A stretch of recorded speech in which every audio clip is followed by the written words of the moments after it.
பிஸ்மில்லாஹிர் ரஹ்மானிர் ரஹீம். தொழுகையின் மக்ரூஹல். வெறுக்கப்பட்ட விஷயங்களுக்கு மக்ரூஹ் எனப்படும். இவற்றால் தொழுகையின் நன்மைகள் குறைந்துவிடும். எந்தெந்த விஷயங்களை இதை செய்யக்கூடாது அப்படின்னு நம்ம ஒரு விஷயத்தை வெறுப்போம் இல்லையா, அதை தான் இஸ்லாம் என்ன சொல்லுதுன்னா மக்ரூஹ் அப்படின்னு சொல்லுது. ஆடைகளில் மண் தூசி படாமல் இருக்க அதை சுருட்டுதல். நம்ம தொழுகையில் நின்றுட்டு இருக்கும்போது நம்முடைய ஆடைகளில் தூசி படக்கூடாது, மண் படக்கூடாதுன்னு சுருட்டி சுருட்டி கையில் பிடிக்கக்கூடாது.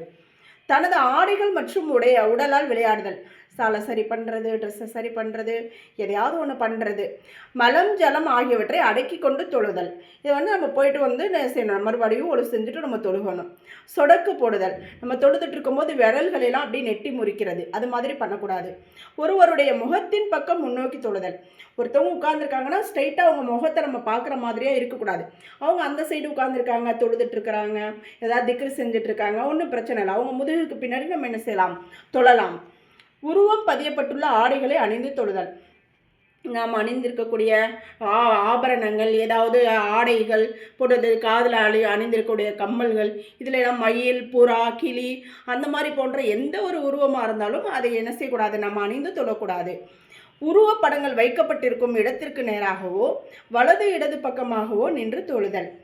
பாதையின் நடுவில் நின்று தொழுதல். அந்த சைடு ஆள் போவாங்க வருவாங்கன்றது நமக்கு தெரியும், அந்த இடத்துல போய் நம்ம தொழுவக்கூடாது.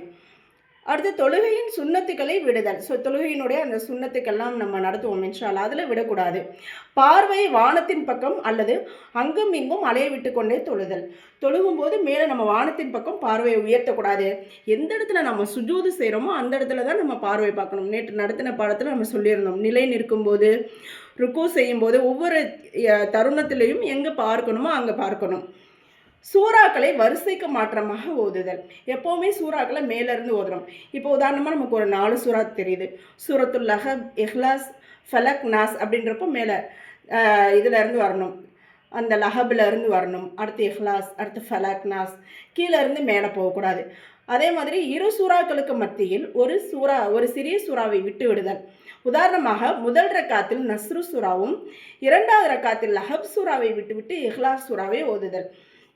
சில பேர் பரவலாக சொல்லுவாங்க, லஹப் சூறாவில் சபிக்கப்பட்டிருக்கு, அதனால் அப்படி இல்லை. குரானில் நிறைய இடங்களில் அல்லாஹ் கண்டனங்களை தெரிவிச்சிருக்கான். நிறைய இடங்களில் நரகத்தை பற்றியும் நரகவாதிகளை பற்றியும் கண்டனங்கள் வந்திருக்கு. அப்படி நமக்கு குரான் ஹதீஸ் சொல்லலை இந்த சூறா ஓதணும், இதை ஓதக்கூடாது அப்படின்னு. குரானில் எல்லாவற்றையும் நம்ம ஓதி தொழலாம். இரண்டாவது ரக்காத்தை முதல் ரக்காத்தை விட நீளமாக்குதல். முதல் ரக்காத்தை தான் நம்ம நீளமாக்கணும், அடுத்த ரக்காத்தை நம்ம சுருக்கிக்கணும். முதல் ரக்காத்தில் சிறிய சுறா ஓதிட்டு அடுத்த ரக்காத்தில் பெரிய சுறாவா ஓதி தொழக்கூடாது. அடுத்ததாக கொட்டாவியை அடக்க முடிந்தும் அடக்காமல் இருத்தல். ரொம்ப கொட்டாவி விடக்கூடாது. கொட்டாவி விடும்போது சப்தம் வெளிவரக்கூடாது, அது மாதிரி கவனம் செலுத்தணும். ஆயத்து மற்றும் தஸ்பீகளை விரல்களால் எண்ணுதல், அந்த மாதிரி எண்ணக்கூடாது. காரணமின்றி கண்களை மூடி தொழுதல். கண்களை திறந்து தான் தொழணும், கண்களை காரணம் இல்லாமல் மூடிக்கொள்ளக்கூடாது. அழுக்கான அல்லது பொருத்தமற்ற ஆடைகளை அணிந்து தொழுதல், இதுவும் கூடாது. இறுக்கமான ஆடைகளை அணிந்து தொழுதல். நம்முடைய உடல் அங்கங்களை எல்லாம் வெளியில் தெரிகிற மாதிரி இன்னைக்கு பெரும்பாலானவங்க ஆடை அணிதல். புர்காவெல்லாம் இறுக்கமாக அணியக்கூடாது.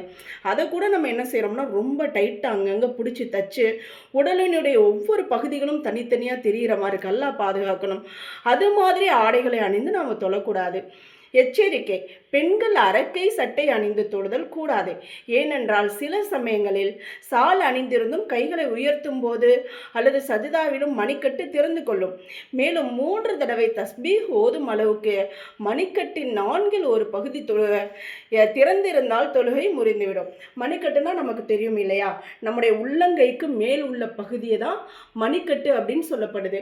இப்போ அந்த மணிக்கட்டுக்கு மேலே என்ன செய்யக்கூடாது, அந்த குடங்கை பகுதிகள் 4இல் ஒரு பகுதி திறந்துருந்துச்சுன்னா எந்த அளவுக்கு சுபஹான ரப்பியல் ஆலா அப்படின்னு நம்ம 3 தடவை சொல்கிற அளவுக்கு திறந்துருந்துச்சுனாக்க தொழுகை முறிஞ்சிரும்னு சொல்கிறாங்க. அப்போ நல்ல பெரிய கெட்டியான சால்கள் அணிந்து தொழணும். நல்ல கைகளை மறைக்கிற மாதிரி ஆடைகளை போட்டுக்கணும் இன்ஷா அல்லாஹ்.